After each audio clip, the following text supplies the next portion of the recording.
তামুলপুৰৰ কচুবাৰী স্থানীয় কচুবাৰী যুৱক সংঘৰ উদ্যোগত বহাগী উৎসৱৰ ব্যাপক প্ৰস্তুতি।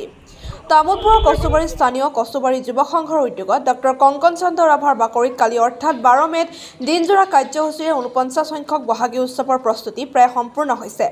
বিহু উদযাপন সমিতিৰ সভাপতি সুৰেন ৰাভাই জনোৱা মতে কালি পুৱা বজাত স্বৰ্গীয় যোগেন হাজৰিকা সোঁৱৰণী মুখ্য তোৰণ উন্মোচন 9:30 কচুবাৰী যুৱক সংঘ আৰু বিহুৰ পতাকা উত্তোলন 10 বজাত স্মৃতি তৰ্পণ 10:30 কণ ল'ৰা ছোৱালী চিত্ৰাংকন আৰু খেল ধেমালি প্ৰতিযোগিতা আদিকে ধৰি দিনজোৰা বৰ্ণাঢ্য কাৰ্যসূচী ৰূপায়ণ কৰাৰ সমান্তৰালভাৱে আবেলি 2 বজাত পৰ্দখনি বিহুত তেজপুৰৰ ব্ৰহ্মধৰী বিহুৱা দল, হাজোৰ ৰাংঢালী বিহু হুঁচৰি দল, আখৰা ছোৱালী বিহু হুঁচৰি দল, বাৰাংগাবাৰী খেৰাই আফাট আৰু সাগৰিকা বিহু হুঁচৰি দলকে ধৰি অসমৰ কেইবাটাও আগশাৰীৰ বিহু দলে অংশগ্ৰহণ কৰিব তথা সাংস্কৃতিক সন্ধিয়াত অসমৰ সুকণ্ঠী গায়িকা নিৰ্মালী দাসে গীত পৰিৱেশন কৰিব।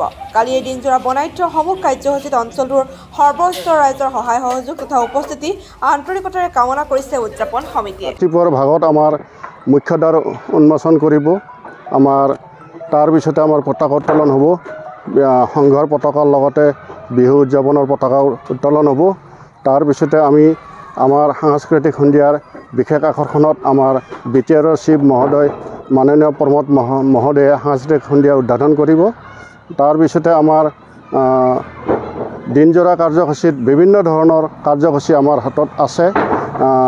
ধৰি লওক আমি সৰু সৰু ল'ৰা ছোৱালীৰ কাৰণে খেল ধেমালি আয়োজন কৰিছোঁ, চিত্ৰাংকন আয়োজন কৰিছোঁ। তাৰোপৰি আমাৰ বিহুৱা দলবিলাকৰ প্ৰদৰ্শনী আমাৰ পুৰোদ্যমে চলিব। সেইটোৱে আমাৰ কালি নিশা আমাৰ গীত পৰিৱেশন কৰিব আমাৰ অসমৰ সুকণ্ঠী গায়িকা নিৰ্মালী দাস। তেখেতে আমাৰ বিহু মঞ্চখন কালি নিশাৰ ভাগত তেখেতে দখল কৰিব। আমাৰ ৰাতিৰ কাৰ্যসূচী মানে থাকিব। আমাৰ কচুবাৰী যুৱ সংঘৰ সৌজন্যত অহাকালি 49তম বহাগী উৎসৱ উদযাপন কৰা হ'ব। তাৰ কাৰণে আজি পুৰোদমে আমি প্ৰস্তুতি চলাই আছোঁ। অহাকালিৰ কাৰণে আমি পতাকা উত্তোলনৰ সমৰসজ্জাবিলাক কৰিছোঁ, সাজ সজ্জাবিলাক কৰিছোঁ পতাকা উত্তোলন। আৰু আপোনালোকে দেখিছে ৰভা ধুনীয়াকৈ কৰি থকা হৈছে। আৰু আমাৰ সাংস্কৃতিক সন্ধিয়াৰ কাৰণে আমি কিছুমান বস্তু অনা হৈছে আৰু বিভিন্ন জাগাৰ পৰা আমি বিহু প্ৰদৰ্শনীৰ কাৰণে বিহুৱা দল মাতিছোঁ। তেখেতসকলৰ কাৰণে আমি 2টা বজাৰ পৰা আমি বিহু উদযাপনৰ কাৰণে বিহু প্ৰদৰ্শনীমূলক আমি দেখুৱাম।